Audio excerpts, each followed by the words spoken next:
Hi. Am I muted?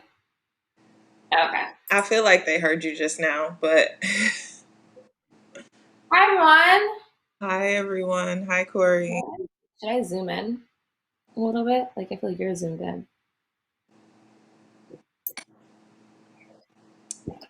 Maybe I didn't do that. It's away. There we go.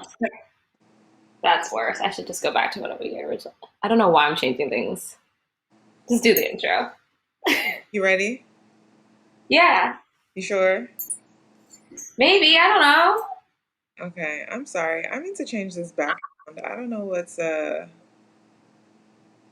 um let's do this because I don't know what's going on. All right. 17 people in here. Keep sharing, keep liking. Um, we're getting it together. We're here. We didn't know what time, but we gave you a time. Here we are. Welcome to Track Girl Summer. I'm Natasha Hastings, and this is my co-host, Kori Carter, and we're bringing the culture to track and field. Track girl summer. Track girl summer. Yes, I finally figured out how to hook up my camera so you can get this beauty in HD. Follow me, Natasha Hastings, Twitter, IG, Facebook, YouTube. Follow Kori, the Kori Monster, on Twitter, IG, Facebook, YouTube. Also, follow Track Girl Summer. Do Twitter, it. IG, no Facebook, but YouTube. We need you to go follow us on YouTube. What's our account on Instagram so far? I don't know. And Twitter is blowing up. You check Instagram. Let me check Twitter. Okay. On Instagram, we have 1,501 followers. So 1,500 of you guys are following us on Instagram. Thank you. And we have 229 followers on Twitter. So keep showing the love. Keep following us. I'm teasing you with the merch coming very, very soon. Allegedly. But anyway, follow and subscribe. We're coming to you Monday, Wednesday, Friday with some fire content. We're going to be talking about the things, reviewing track meets, just talking about hot topics. Track athletes have lives off of the track as well. So, we'll cover some of that too. But anyway, today we are covering Lausanne. Wanda had a Diamond League in Lausanne. Shout out to Wanda, my girl. See what I did there? I do. I did. We do need to get Who is Wanda shirts. But yeah, the Lausanne merch. Sipping a little tea from my Lausanne. Well, actually, coffee, but from my Lausanne coffee mug. But anyway, Wanda had a little Diamond League out there. There were some fiery performances, so we're going to chat about that. Wanda's also having another Diamond League tomorrow in Paris, and we'll talk a little bit about that. Hopefully, we have time to get to it. But this yeah, is my favorite thing. huh? Is referring to the Diamond League as like Wanda's things. I love it. Who is Wanda? Well, before we get into it, 29 of y'all in here. Come on, we know y'all love us. Share, like us. You should be on your lunch break right now. So, tweet the thing, Instagram the thing, text somebody with it. We need to get a phone number that we can text people from. They can sign up for text notifications. But anyway, let's get into it. So Lausanne Diamond League, we had 11 Tokyo gold medalists at the meet, from what I counted, which I love to see. Natasha's messing with the screen. And so it was cool to see the Olympians, still, out there doing the thing. And a few of them were in the meet, but not in the event that they won. Oh, I did. Thank you for keeping us consistent. I did forget the fit check, and I look really cute. Okay, we got a little, cheetah headband. I like to accessorize with gold. We got these leather pants. Oh. Little leather booty. Okay. I'm just going to take you off, but it's just like a little slip-on The J's, of from course. Jordan Brand. I actually put on clothes today, believe it or not. I'm working Wow. from home. I don't like this camera angle. We're gonna have to work on that. But anyway, I'm working from home. So I put a little bit of makeup on. I got on the Track Girl summer trucker hat. Just What's a on the list? just a little crappy top. Oh, an oldie but goodie. It's 400 Meter Diva collection. It's somewhere around here, but it's Money Moves, Oh, good nude, and some high waisted jeans. I love a high waisted Me jean. too. And that's it. No shoes. Love it. No shoes. Thanks for reminding Um, me about the fit check. See, we Beehive, we love y'all. Y'all keep us on our toes. I 34 really. people in the room. Keep sharing and liking. Bring some folks to the party. Okay, back to it, Kori. So yes, I would say there was 11 Tokyo gold medalists. Some of them were in events that they didn't win gold in, so it's fun to see them do an off event. And we saw 3 Olympic champions lose, which was interesting because I feel like, just because you're Olympic champion doesn't mean that you're guaranteed to, win all the races. But to see Mondo and Elaine, not win after being so dominant for so long, that was kind of a shocker to me. To me, Was it but Elena then was a shocker? I mean, all right, we'll go event by event. after 10-5, I just was like, But oh, she still ran 10:64. She true. wasn't I'm not saying she ran slow. I just was like, 10-5 to me is like, oh, you untouchable. And Shelly said, but she wasn't I'm untouchable. Shelly she was said, right there. Shelly ran 10:6 in that. Oh no, Shelly ran I 7. understand Right. that. It just was like, to me, I was like, oh, like, and the way, and like the energy she was bringing, like, I'm trying to break world records. I was like, oh, this girl's just like, Yeah. Shelly said she we'll is get into too. that. She just said Elaine is a little bit closer than she is. But anyway, we're going off script here. Sorry. So the meet started with your event. And before we get into the performances, that light up, I don't know what it was, but everyone's hair was The giving. 400 Every lane was out. pulling looks with the hair. Huh? The 400 divas came out. They really were. Like, you had Quinera with that sleek pony with her little bow, which I love, and Jody Williams had that green buzz cut, and Sada Williams had like the French roll dreads. McLeod had that like silver lavender like short look, and I love Polino's like TWA. Yeah. I'm here for a natural journey. And Clapper had that bombshell blonde curls. It was giving before the race even got to going. Yeah. I mean, How'd you feel about the that's race? how us quarter milers do it. That was like sprinkle like pizzazz. Yeah. How did you feel about the race though? I was gonna say they did not disappoint. The commentators. I watched the BBC coverage, so the commentators were a little bit like, "Oh, it's not that fast," but they ran 50.4. Paulina won in 50.4, and Sada was second in 50.77. It's not written down here, but I think I remember that's what it was. Quinera was a third in 51. Oh, and I think where I put it on the notes to talk about it a little bit later.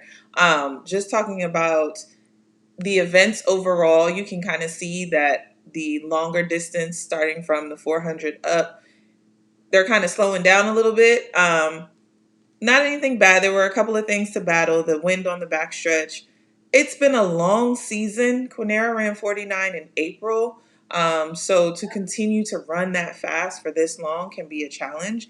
And so close after the Olympics. We're still only, 3 or 4 weeks after the Olympics. Has it been that long since the games? I don't feel like it has been, but No, it's maybe. not that long. It's only like 3 weeks. Yeah, it Yeah. has been a month.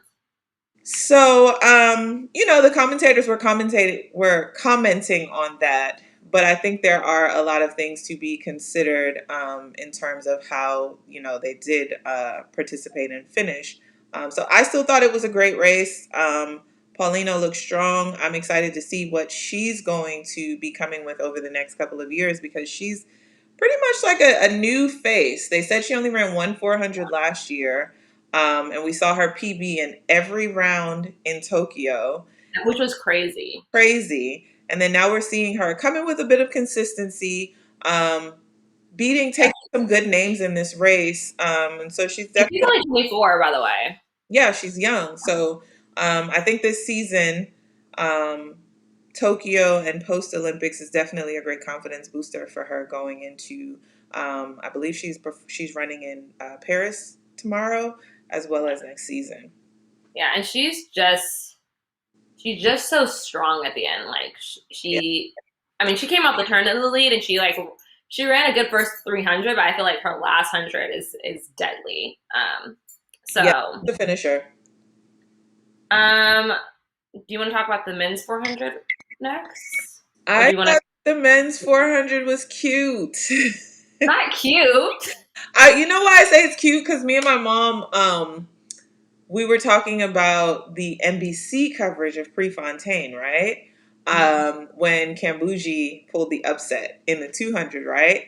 And there was talks about Kambuji not being interviewed, and I was like, yeah, because right now they're all shocked, and I was like, yeah, because that was like me. I think it was 2013. I won my first Diamond League race in Brussels, and I was not expected to win. It was the Diamond League final. I placed fifth in Russia at the World Championships, and Amantli Manchu was killing it that year. And you could tell, you could hear it in the announcer's voice, like, oh my God, like, where did Hastings come from? Will London did the job, came home with the win from lane 9. Also, one of the things to point, have you run in Wait, you Lausanne? did all of that just to be like, I wasn't expecting. Well, you just wanted to talk about your first Diamond League win, which is fine, Yeah, that Natasha. too. I'm gonna sprinkle a little something, something in here about me. But no, you can see the shock on his face, like, oh, Yeah, yeah. I just got my first Diamond League win. And the announcers were also kind, because let's be honest, a lot of the attention and focus was on Warholm stepping down from the 400 hurdles and coming over to the 400. And Is Will this was step like, down, eh, or is this eh, just step over? eh, down, over, whatever. He came over. Yeah, he did. It was. I don't know if he just was like, I'm just here so I don't get fined, or if he's just like, I'm exhausted, because he just like did not look strong to He me. didn't look strong, and he He did. didn't I get out. noted that going down the backstretch, he looked kind of tight. He didn't look. Yeah, I and then mean, I he didn't wouldn't say. finish. Yeah, I wouldn't say Karsten, whether over 400 or 400 hurdles, is a smooth runner to me. Um, but he did look a little tight to me. Um, that someone says we love it for our Baylor Bear. He like, do you know? I was looking up Will, and I think he like went to like Waco Middle School, Waco High School, border raised in Oh, Waco, he's went to a Baylor. Baylor Like, Bear through and through. yeah. But like to put it in perspective, he ran 45:51 in the 400 meters. He went 45:94 with hurdles. With hurdles. And usually the formula is like you take two. I don't know if it's the same with men actually, but like with It's women at probably least, like a half a second more for men that you take off. you take off 2.5 to 3 seconds to get like what you'd run in an open 4. So if you're running 54, the hurdles, you could probably run 51, 52. And Will So in to see 45, that it's like he 7. only ran a half a second faster, actually less than half a second faster, without hurdles. I mean, someone says it's 1.67 seconds. So there we go. Thanks, I think Ultimate it's Game. um, for the men. So yeah, so I would be thinking you'd see, 44. Yeah, I think Small is tired. And shout out to Vernon for getting that 5th. Yeah. Some people are better. Yeah, I say that as I'm pretty sure still my 400 meter time is slower than my 400 hurdle time. And the reason for that is because I've never really run an open 4 like in shape as a professional. Like I only think I've run it like a few times as a pro, and it's always like first race of the season, not in shape at all. And I also hate run the 400. I don't understand why you do it. Well, on that, Will London was our winner, our surprise winner to some Yeah. in 45:17 out in lane 9. I want to point out that in Lausanne, lane 9 might as well be in the stadium. So shout out to Will for holding that down. He edged out Isaac McQualla 45:20. And then in third, we had Bonavacia of the Netherlands in 45:31. Warholm, we mentioned 45:51 in fourth, and Vernon Norwood fifth with 45:49. Another one to kind of, the times weren't necessarily as fast as we probably expected, but what I like about what Will did, no matter the time, he took down some big names, and that's always a big confidence booster Yeah, to for sure. their next races without, getting into what the time was. And it was also a little chilly there too. I heard the Yeah. commentators commenting on And that. I also feel like just like winning a Diamond League is a huge thing. I feel like I always struggle in the Diamond Leagues. I like championships where I get my rounds. So like to be able to fly over, you only are there for like a couple days, get it together and like pop off and win. It's a challenge. It's pretty awesome to see. Yeah. We want to talk about this men's shot put and how Ryan Krauser invented the shot put. Yeah, before we get into that though, 54 people in the room. Yeah. And hi, James Roberts Sephora. He said, hey, y'all. And I just wanted to Hey, say hi back. James, keep sharing, keep liking, bring folks to the party. All right, let's get into the men's shot put. Okay, so first of all, Ryan Krauser has thrown 6 of the 20 longest throws in history. And then today I think Big Homie had tweeted this graphic where it was showing like how he is the most dominant male thrower over 22 meters. So he's thrown over 22 meters 150 times. The number 2 guy has only thrown over 22 meters 39 times. Like I need to find, I'll tweet it out. I'll retweet it because basically it's this pie chart of all of the over 22 performances in history. And Ryan Krauser is about like a good third of it, which is insane to me. But he went on to, do what he does. He broke the meet record on his first throw, which was also the longest throw of the day. He threw 22:81. He made it to, obviously he made it to the sudden death round, and he threw 22:64 on the last throw. Tom Walsh, he got second place. He threw 22:10 on the last throw. And Philippe threw 21:37 to make the final, but he only threw 20:36 on his last throws to get third. It was interesting to see Thomas Walsh. So he had a Space for Rent shirt when he was throwing. He's clearly looking for a new sponsor. And I wanted to talk about because at pre we talked about how I was pissed because they were not showing love to the field events. They just weren't showing it. And I feel like this is a clear example how it not only hurts the fan, it hurts the athletes when the field events aren't highlighted on television, because it's hard for athletes to get sponsors because the whole point of us getting sponsors is, well, I'm doing these amazing performances. Y'all see this logo, y'all see the Jumpman on my chest, right? But if you're never on TV, right? Even if you're one of the best throwers in the world, as a sponsor, I'm going to say, well, it makes more sense for me to invest in this sprinter who may not be as good as this thrower world rankings wise, but I know that people are going to see my logo when they run, because they're going to show the race, whether they win or lose, whether you get first place, last place, they're going to show the whole 100. They're going to show the whole 800, right? But if you don't win, they might not show your throw. And sometimes they don't even show it when you win. I knew it. And so I feel like we got to do a better job of giving field of interest love. Natasha has a roofer coming to her, a roofer someone coming, but it's just insane to me how someone says it's crazy I can finish third at the Olympics and not have a sponsor. It's because TV time matters, and at the end of the day, we are a business, and so that is part of the reason why field events do not have sponsors, or don't have I don't say they don't have sponsors. They don't have the backing from sponsors like they should. So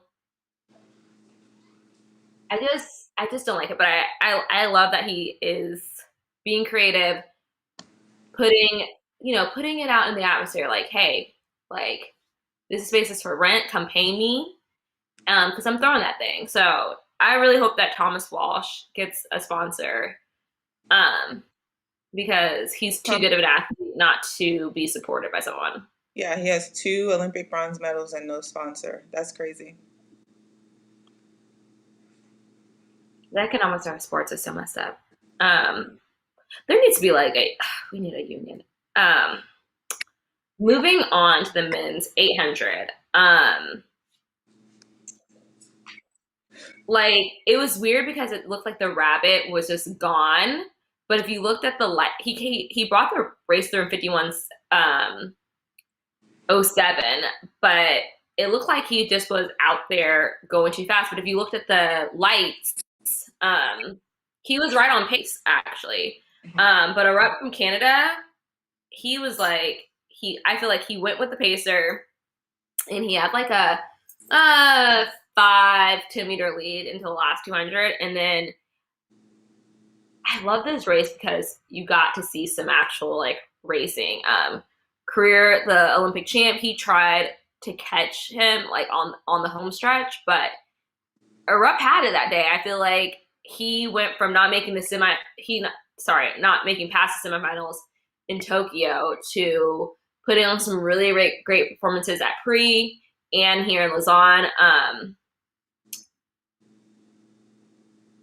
Someone asked what happened to Donovan. I don't know, but I've actually been talking to Donovan about having him on the show.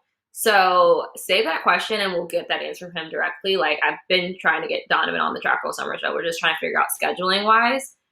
Because I definitely think Donovan, and you guys know I love Donovan Fraser. Well, maybe you guys don't know that, but I do. I thought he was, I haven't seen him in any competition after trials. I was expecting to see him continue to Yeah.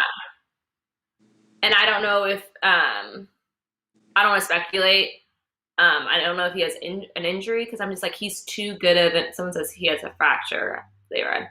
Yeah, because I'm just like, I feel like he's too good of an athlete for, like, I know things happen, but like, I just felt like he's too good of an athlete for what happened at trials to not something else not be going on.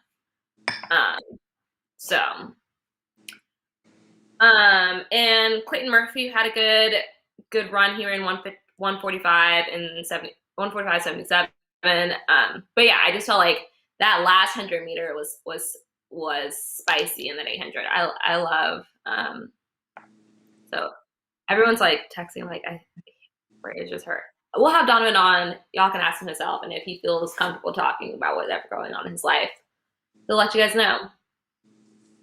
I did see that post about first run back, but I just didn't know if it was first run back from like maybe, because you never know. Some people are like, I'm depressed. I don't feel like running after the Olympic teams, or maybe you're actually hurt. So who knows? Paris is tomorrow. Paris is tomorrow, and we'll be talking about it on Monday. Do you want to talk about this women's long jump? Sure. Spanovic took the win in 6:73. Quite dramatic. She did it on her final jump. We had Kadi Sagnia, I hope I'm saying that right, who equaled her PB. She had the longest jump of the night, but didn't win, and I don't like it. I still don't like it. The sudden death thing. I don't mind it, but hey, I am actually one of those that does think it makes it a little bit more exciting to have the sudden death. And I liken it, like I said in a previous live, to us having to run trials and semis, and then your final is what the final is. It doesn't matter how fast you ran in the semi. What your final is determines the win. Jasmine Sawyers of the UK jumped 666. I'm sorry, I was jumping ahead. So her final jump was 643, so she was third. So each of them jumped shorter in the final than they did to make it to the final. But, well, no, actually, Spanovic did jump farther. Isn't a final, though? Like, I feel like a final, you get 3 jumps. Like, this is a sudden death. Like, But someone's saying Brittany Reese and Tiana had something to say about Funovic winning in this sudden death way. I want to know what it is because I feel like Brittany What they agrees with said. me. I'm sure they tweeted it. Let me see. I'm gonna look up the tweet. And while you look it up, someone asked how social media reach weighed into sponsorship deals. Seems like TV exposure as it is outdated, though I do get it. I'm sure social media definitely has a part into that. Just because like popularity is going to be a part of it. I don't think it's at the point where it's like if you have X amount of followers and you hit like you're not gonna get bonuses for like getting for bonuses for getting more followers or whatever. But I definitely think that like marketability is a factor in when people get sponsorship deals and or when they're picking who they're going to put into ads. Someone says, I feel like field events are different. It's like giving only one temp at the pole vault or the high jump. See? Oh, Aisha has put the tweet from Tiana. She said, pulling it up. Come on, internet. Hurry on up. I think Ivana has won the most Diamond Leagues because of this Final 3 format. So, and then Brittany said she has benefited from it greatly.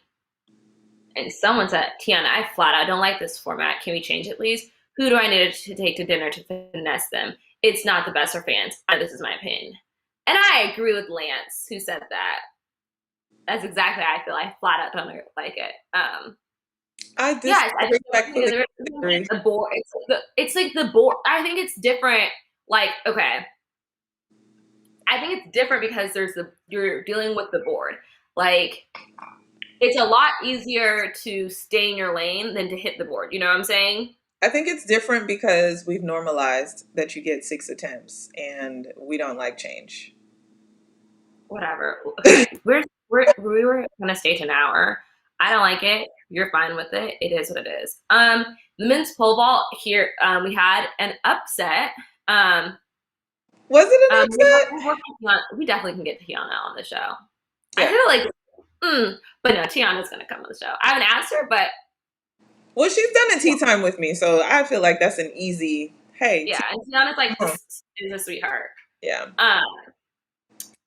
We'll have her on soon. I need to start writing down these people that y'all want.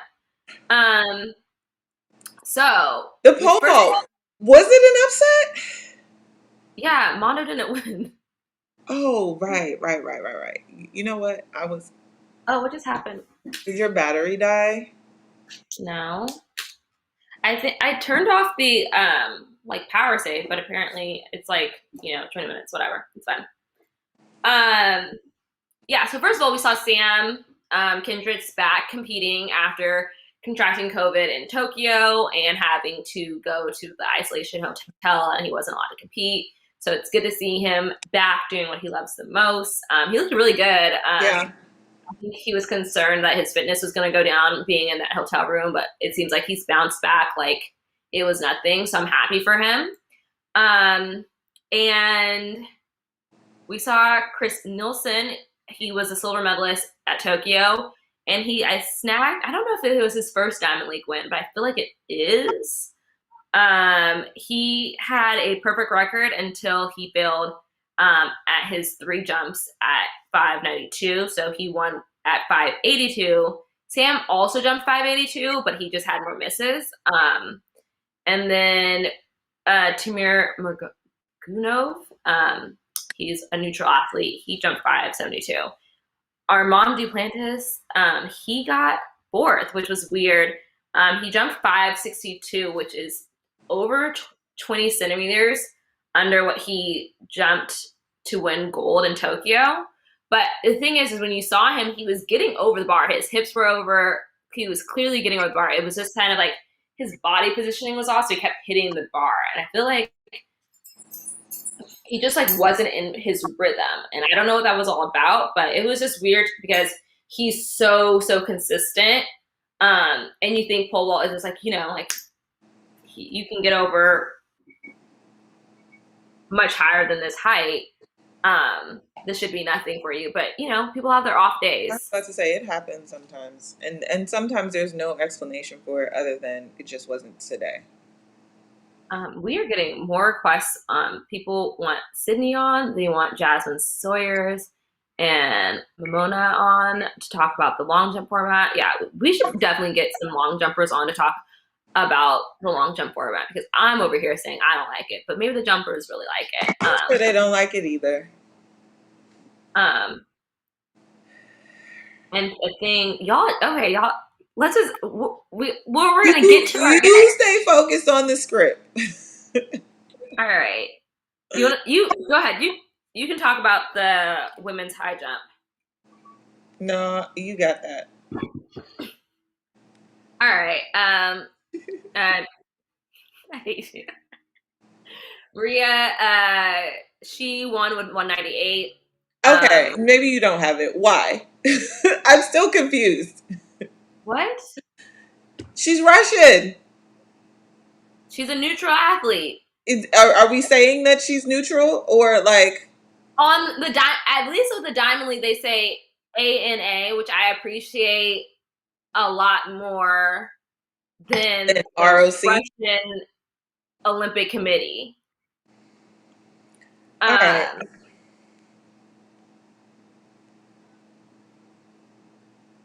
So, what would happen if all the field eventers fouled on their last jump? Do you just go by who has the farthest jump in the first place, like we always do?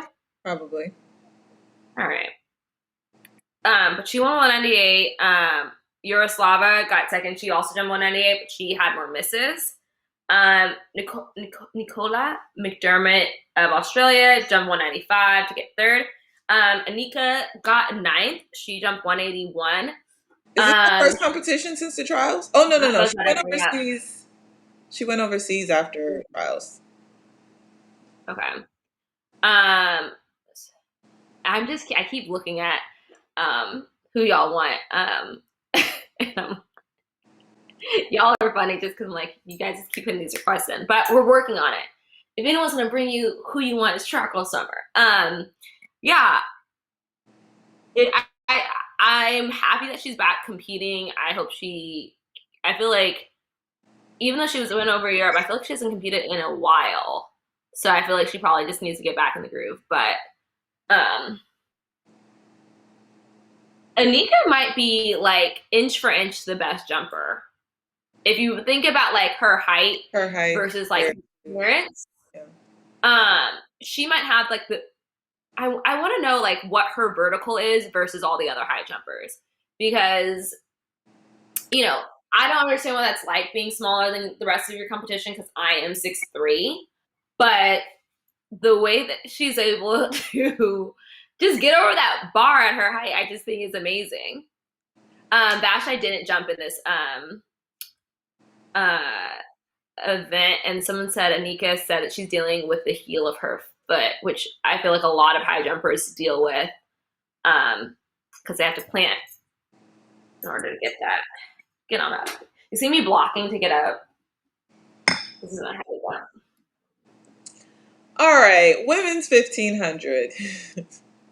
Chanel Price is. Let me tell you, that was a race. Yeah, Chanel Price is back on her rabbiting duty, and she does it so well. So we had Jesus. You want to say that? Jabriz. Oh, from Ethiopia. So first of all, Hall went out. Like she had a good 35-meter field on the gap through the 800, right? She had a huge gap on the field, and Gabrizer said, I'm just gonna chew this little gap you have out down and come get this win. And I love to see racing, because it's the distance races I feel is interesting, because you get to see like different race strategies, because Hall I feel like she ran a really brave race, a really strong race, and she took a gamble by going out so hard. She didn't win, but and then you saw Gabrisaber. I'm like a stickler for a correct name Kidding? pronunciation, but I I just know. I'm gonna work on it. I say this every time. But she kind of hung back and then like was like, all right, it's time to go get this win. Which I think it is interesting because as sprinters, we just go. You know, you might relax a little bit on the backstretch in the 400, but you're really not relaxing. You're just like making sure you're not like tensing up. You're still going hard, you know, the whole time. And then shout out to Josette Norris, Team USA. This was her second Diamond League, and she ran a really tough race and came out with the third place. She ran 4:03.79. She just like stayed at the front of the chase pack and then came hard home. I love how you said the announcers kept saying the Ethiopian. That's what we need to start doing because they really need to learn their names because we need to do better. Because if we can learn how to say Arnold Schwarzenegger, we can learn how to say. You win in the all right. The men's 110 hurdles. This was another interesting one. Let me tell you something. Devin Allen has confidence on confidence on confidence. And that's one of the reasons why I love him. Is that the only reason why you love him? The other reason why I love him is that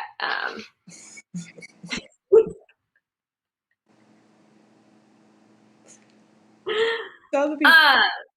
But yeah. You're not gonna tell them why you love him? I love him because he was like, look, all this Black Lives Matter stuff, I want y'all to know I got a black daddy. And I was, since when, Devin? But I always knew there was something in the water because of the swag that he carried. And then he let us know. And I didn't know, but I knew. I didn't know, but I knew. You know what I'm saying? Devin is black. Devin is black.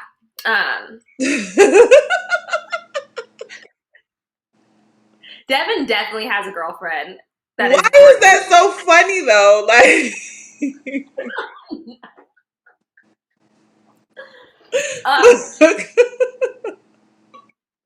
I think it's funny because like I feel like I never knew, and then I just felt like he was like, I'm coming out as black. And are you sure we're not about to play with you? Devin was giving me off-white already, so that's why it's funny because it's like, of course, like it was like something I can't quite put my fit. It's like, you know, when you found out John B was actually just straight up white, and you're like, wait a minute, I always had him. The man is named Devin. You right?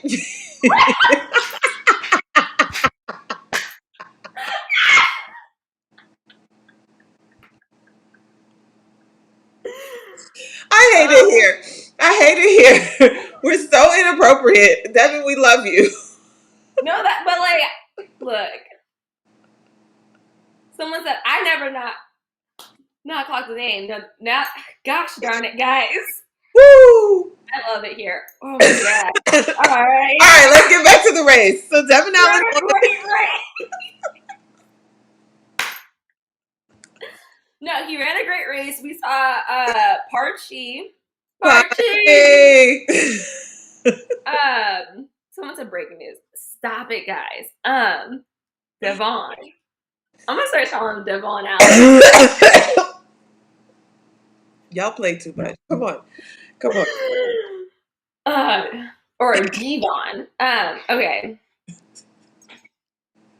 So basically, both Devin and Parchi were hitting hurdles, but I feel like the way they were hitting hurdles was different. So like you saw Devin hit hurdles 3, 5, and 9, I want to say, but the third hurdle he hit really hard, where he kind of like stood up, but he was able to like maintain his momentum.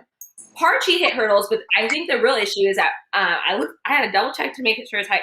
Parchi is 6'5", and so the issue with the hurdles is if you hit the hurdle and you aren't able to snap down off that hurdle, he's too tall to not have room to get his 3 steps in. So he wasn't able to navigate the barriers, and it completely threw him off his rhythm.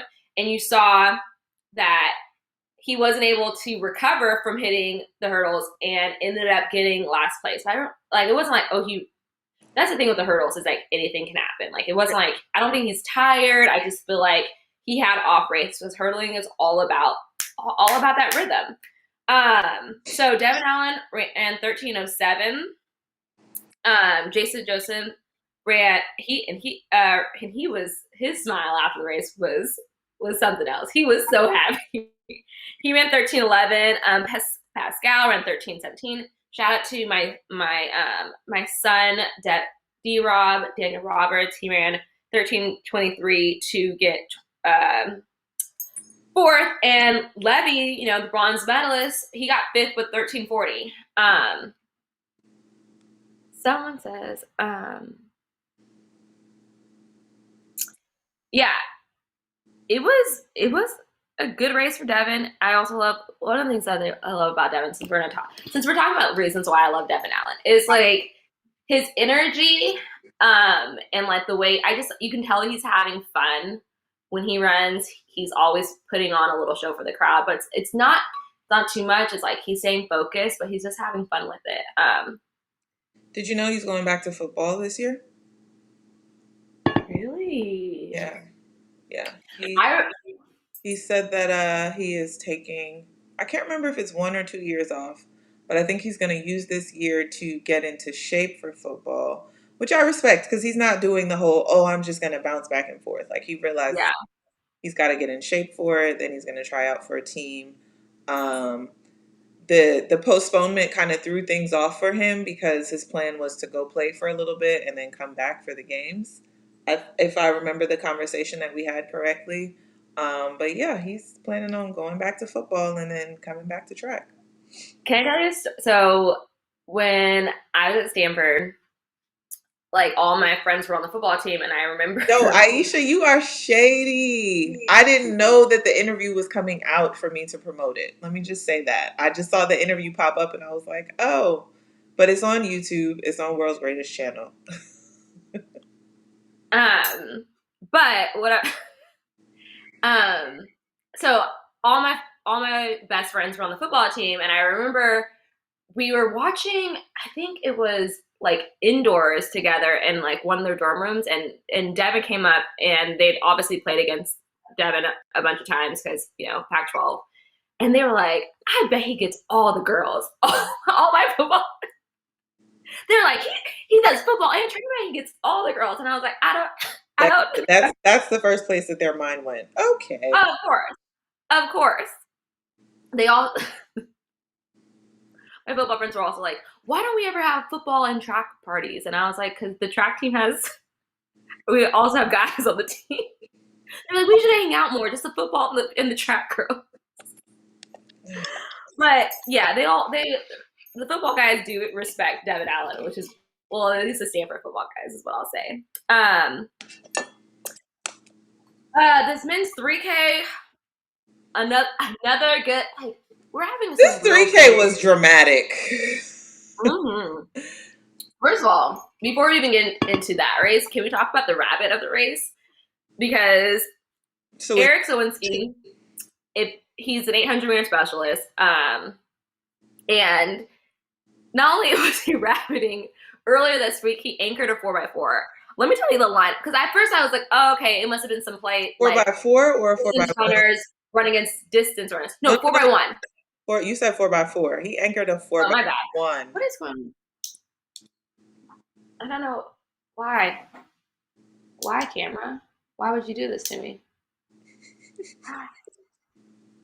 Is my camera dead? I think so. All right. Okay. All right. Hold on, guys. Troubleshooting.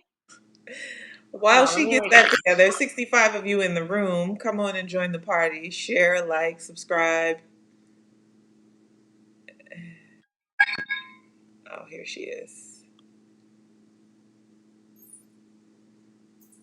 Look how trash my camera quality is now. That makes me so sad. Listen, when we talk something about technical, one day we're gonna have a great show without problems, and y'all are gonna be mad. So he anchored a 4x1. Yes. Do you want the lineup? Tell us. It was Marvin Bracey to Mike Rogers to Isaiah Young to Eric as anchor.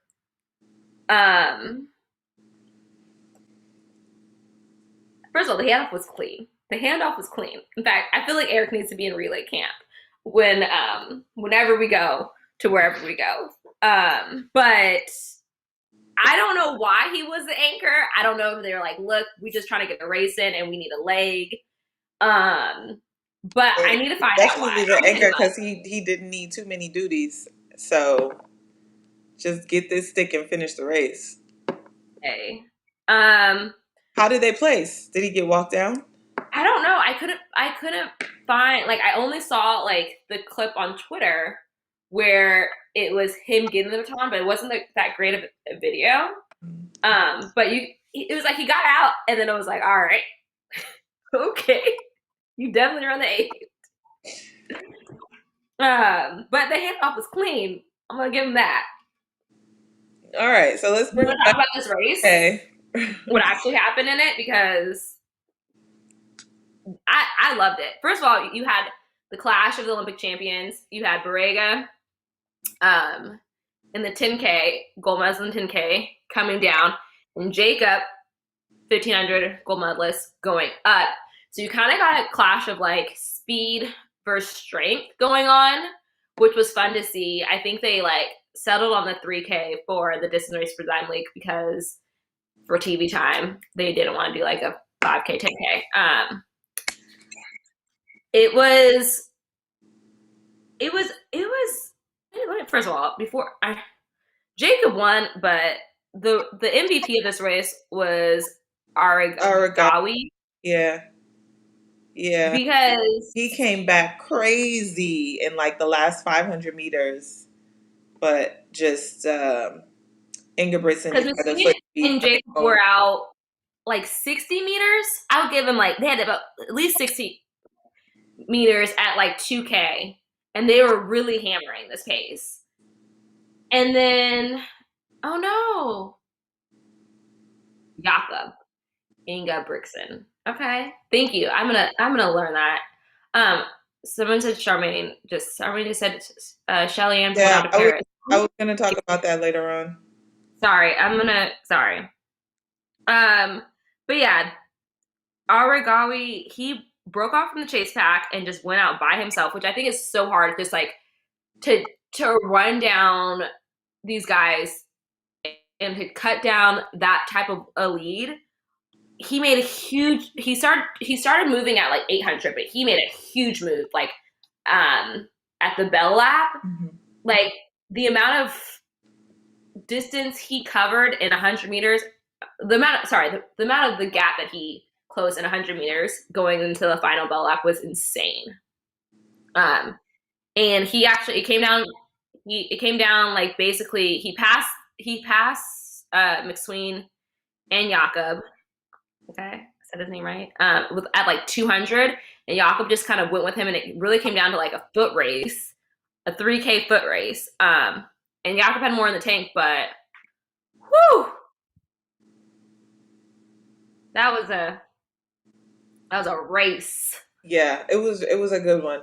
I'm over here trying to research because I know that Jakob is coached by his dad, Jakob and his brother. Who is the distance runner whose father is the stadium voice? He's the announcer in the stadium. I thought it was Ingebrigtsen, but I don't think it's them. Don't ask me. I didn't know that. I'm having a weird nerd moment, but I can't find it. I thought it was them, but I don't think so. I think it's another like a Swedish or sorry, off topic again. But yes, it was a great race. Aragawi tried to come back for the kill, but it was still a good run for him too. He came in with a PB at 7:33.39. Stuart McSwin, he won the silver in the 5K in Tokyo.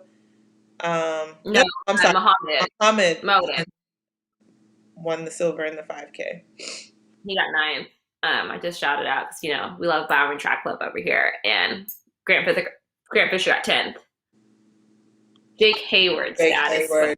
Thank you. So it was the Jake that was throwing me off. I thought it was.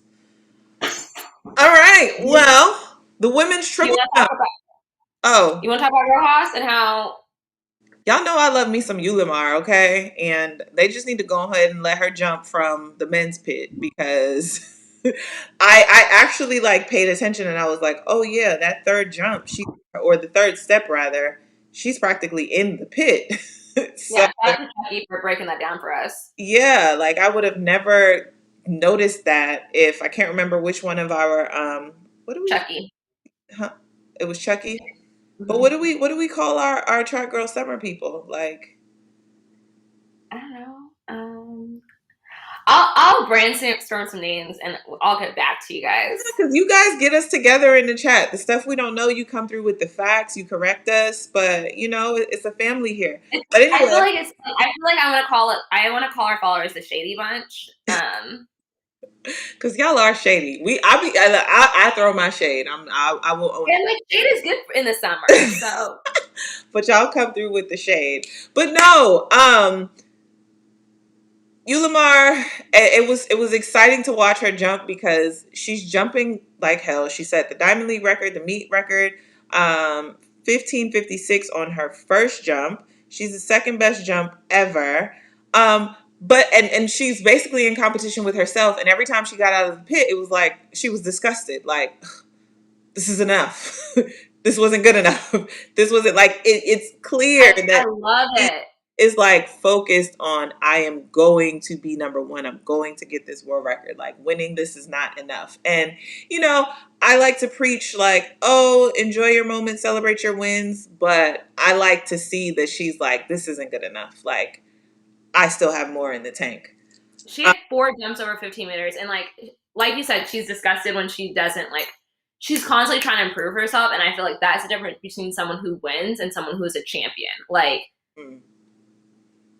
That girl is like she reminds me of just like Michael Kobe, just like disgusted with losing. Like Excellence is the standard. Huh? Excellence is just the standard. Yeah, like very much meticulous about what she does. So yeah. So in second place, Ricketts from Jamaica, 15:02, which to kind of put into perspective, her final jump was 14:52 because the sudden death. But 15:02 was her best jump. And then in third we had Hannah Menenko. In her final jump was 12:62, but her best was 14:47. Yes, Ulamar is only 25 years old. Like, sky's the limit. Because remember when she first won her first world championship, it was like she was just still like a baby. She had just popped on the screen. She was, but I feel like she's been so dominant for the past few years. It's like you think that she's older than she is. Yeah. I mean, sorry. She's exciting to watch. I'm sorry. No. I was just saying, like, she is a testament. Ryan Krauser, all of the field events. The argument that the field events are not fun to watch. I think especially now seeing how, like, Ryan, every time Ryan throws a PB, it's a world record. Ulamar is knocking on that world record. Like, it's just, the field events are exciting. Yeah, because you can't, like I say it all the time, you can't have track without the field. And that's point blank period. This women's 400 was interesting. 400 hurdles. 400 hurdles. Delila was first over the first few hurdles, but then you kind of saw like around hurdle 4 or 5, you could see her kind of like take her foot off the gas, which isn't like her. And then Bull made a really good move going into hurdle 5. She made it the stagger of Delila along with Shamir. Shamir and her kind of like made a good move together. And Shamir took the lead coming out of the second turn. But Bull was basically able just to pass her on the final hurdle. I think she just navigated the barrier more efficiently and was able to keep her momentum. I feel like I see that a lot with Shamir. It's like I can't wait for Shamir to just get a little bit more efficient over the hurdles because I think she's going to be so much deadlier because she's so strong. But I also think Femke wasn't in Prefontaine, right? And both Shamir and Dalila Yeah, travel, and there was a question about why were there no women, U.S. women in the 100. I think to come back from Prefontaine to Lausanne with this short of a window, it's um, crazy.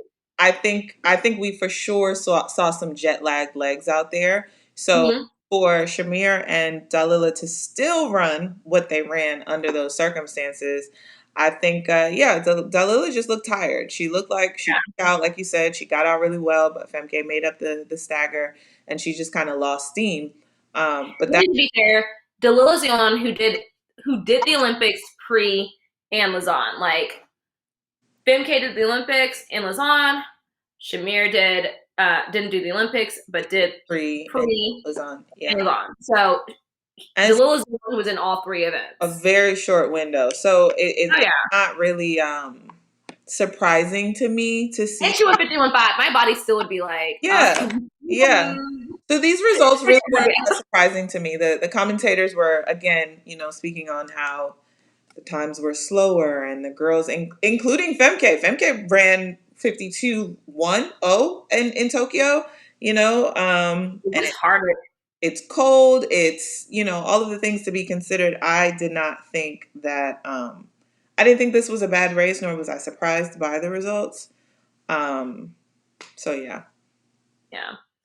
And then in the men's 200, like Veneria, they're Kenneth, just giving folks a clinic. apparently he's had more sub 20-second 200s in a season than any other person in history. He's run 9 this season, which is insane. That's insane. That's crazy. And like so consistent. So him and Fred were like pretty much in sync coming off the turn. But then Kenneth just was like, I'm out. His finish was crazy. He looked so strong on the home stretch. Which is crazy. It's crazy and kind of surprising, but again, Fred Benerick was in Prefontaine as well. But Yeah. I thought Fred would be a little stronger than stronger. That's exactly what I was going to say. Yeah. But you know what I will say? The year that I did the 100 hurdles on the off year, like when I was running the 200, I was like, oh, like let me go in my bag, get my finish, and I'll be good because I'm used to being strong. But I wasn't doing 400 hurdle workouts, and so my finish wasn't as strong just because it's like, yes, I'm a strong person, but it's because I put in the mileage. Doing that training, right? And you're not doing that mileage, and your body probably also just is like if you want me to be strong, you need to put mileage in me, Yeah. So that also might be a factor because Fred's definitely not doing 400 repeats like he used to be doing. Now he's focusing on the 100. But he's still the hottest girl in the sprints, though. Like, and I say hottest girl respectfully because like Stephen Gardner also stepped down. Let's not even be shady. Stephen Gardner stepped down and ran 2011. He was in the outside lane. And then we had Aaron Brown from Canada in 2018. And unfortunately, Isaiah Young of Team USA was disqualified. Do we know why? Was it a lane infraction? I was like, I wrote it down and then I was like, let me keep, I was like, let me double check to see why. And then I didn't, but I'm pretty sure it was a lane fracture, but I might be wrong but what else would it be in the 200? All right, well, let's get to this 5. This everybody else was showing signs of fatigue, but not the lady in the 100. Okay. Shelly said, "Beat me once, beat on me a couple times. Beat me twice. I'm running 10.6. Like I'm running 10.6." Shelly-Ann Fraser, Mommy Rocket, 34 years of age, set the meet record and a new PB in 10.60. I mean, as in Shelly-Ann style, she got out the blocks and was like, come get me. Elaine was hunting her down, but ran out of track. Elaine not to be she ran 10:64. So they're still out here running fast. Sharika Jackson. Sharika had me, I was cracking up because I was like, man, she's kind of another version of Allison in that, like, I was looking at her, I was like, girl, why you look so slow? But she ran 10:92 and was still in third place. Like, Yeah. she's just one of those that her speed is deceptive. She doesn't look like Yeah. she's moving as fast as she was. And Marie Talu, 10:94. Six Look, women in this race under 11 seconds. I mean, the women's 100 is just the women's events. You said it. We said it about the US trials and the women's events. Men are running fast times, but women are out here making history. So just shout out to the women, Jamaican women and all. Kelly said, Kelly said, female sprinting is definitely at the height right now, and I'm proud to be part of that group of women who continue to break the barriers and set records and improve and show up. So, yes, women are definitely doing it. Also, I just wanted to go back. They said that he ran out of his lane, and someone says, "Don't know how you can run out of your lane as a pro at this level." And I would encourage you to watch our Track Girl Summer interview with Maurice Green, because he was saying the 200 is so hard because when you are running at this level, you are running at such a fast speed, and that centripetal force Yeah. you're fighting against, and it is hard sometimes when you're running really fast to stay in your lane. To stay in your lane, and that's a whole. I've gotten into debates with people about, like, the rules in the NFL about, like, changing direction, and, like, which the rules have been made to protect the athletes. However, when you're an elite athlete and you're moving at certain levels of speed, Yeah, no shade, no tea. it's Some of different. us can't imagine moving at that kind of speed.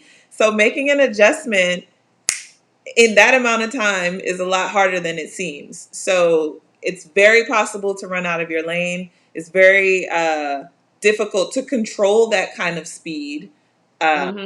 when you're But moving. and it's also like you don't want to control. You're trying to go as fast as you possibly can. And what we do is we're always right up on the edge. Like that's why we get hurt so much. Is like when we run, it's like you're either gonna PR or you're gonna hurt yourself. Like that's where you are. So it's like you're gonna like try to hug that curve as much as you can. Because if you watch our show with Adam Moses, he taught us that you got to stay on the inside of the lane, because if you run on the outside lane, you might as well Outside, be you run into 250. Not um 250, but or like 203, 205. But yeah, it's you're always kind of on that edge, pushing to see how far you can go. So I also Back wanted to the 100. to Huh? make a couple of notes in terms of, like, what the commentators were talking about as far as, like, the times not necessarily being that fast. And you particularly saw that with the athletes that traveled from Prefontaine to Lausanne. However, you see that didn't really affect the 100 sprinters versus the longer sprinters and the longer distances. Reason being because they are different energy systems. So for the 400 runners and up, we typically need more time, and our event requires more fitness. I'm gonna try to research a better way to explain the fitness thing because everybody is fit, but again, they're different energy systems.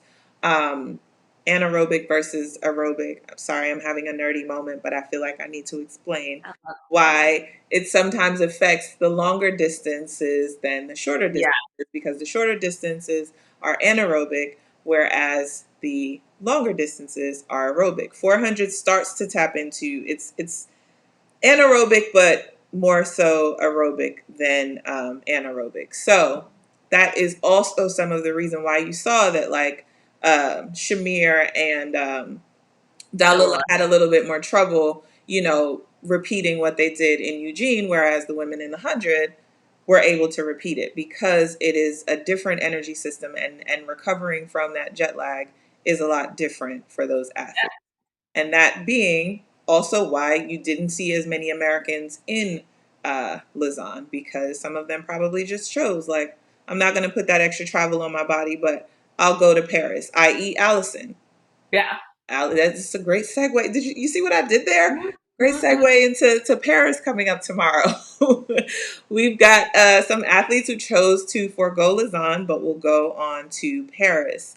Um, Elaine and let me go down to my notes to see. Someone said that the women don't like each other either as well. Elaine and Shelly raced each other 7 times already this year.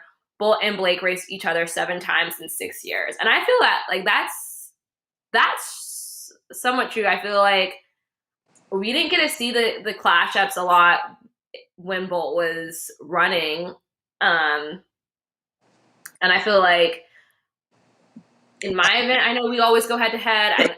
You see it in the women's, like the girls show up. Yeah. And I think that's why we're seeing such fast times, because I think also running 10.5 by yourself, that's hard to do. It's a lot easier when you have someone pushing you, and also just like I think you train different, knowing like, okay, like if Shelly's going to come into this race as a lane, I'm like, okay, well, make sure I'm out here getting it, because you don't want to get on this line and get embarrassed, because every time you get on the line, it's about to be a fight. You're gonna get ready for it. Mm-hmm. This, Aisha, your question, does Elaine and Shelly no longer having the same coach have to do with why they have raced each other as much? It's quite possible. I think what you all are saying is historically true, where the women do typically show up for the clashes, whereas the men kind of, and some of that is also due to the coin. Okay, let's be real. And also, I feel like they had to race each other this year, because you have to race each other at trials. You have to race each other at the Olympics. Like, there's no skirting around it. But also, we're in a panini, and the opportunities were just limited periods. So a lot of people were forced to clash more than they probably would have in previous years, because the pandemic forced them to. But historically speaking, I do think the women tend to clash more than the men. But I think the last couple of years kind of forced more of those clashes too. Yeah. So a quick preview. We went over an hour, but this is a track girl summer. That's what we do. Quick preview on some of the sprints for the Wanda Diamond League in Paris tomorrow. Some of the folks to be looking out for.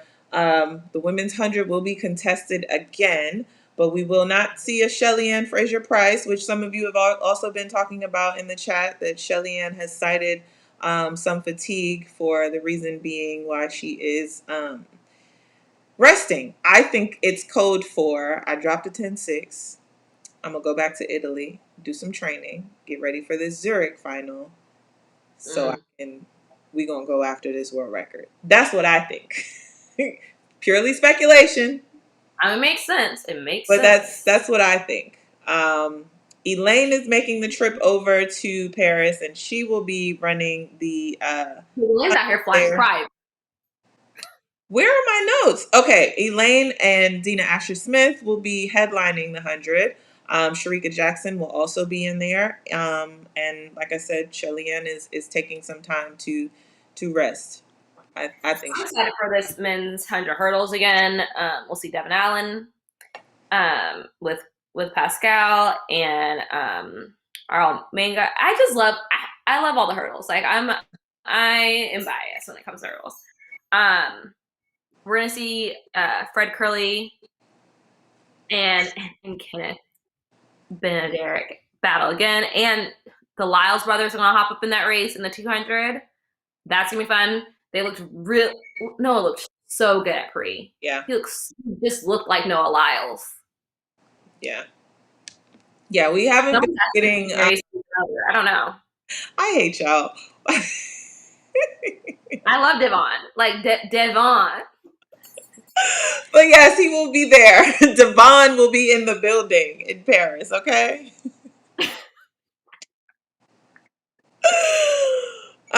Also, we will be seeing Christina Clemens. She'll be back. She will be lining up in the women's 100 hurdle. She'll be lining up against the Jamaican bronze medalist, Tapper. Remember, she tapped her way on the podium.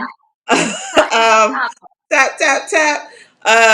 Toby Amusan of Nigeria, who was 4th in Tokyo, will also be there. And Brittany Anderson, another finalist from Tokyo, will be lining up in the women's 100 hurdles. So that's sure to be a fire race. And I already know who you're dying to see run. Kori. I mean, little one.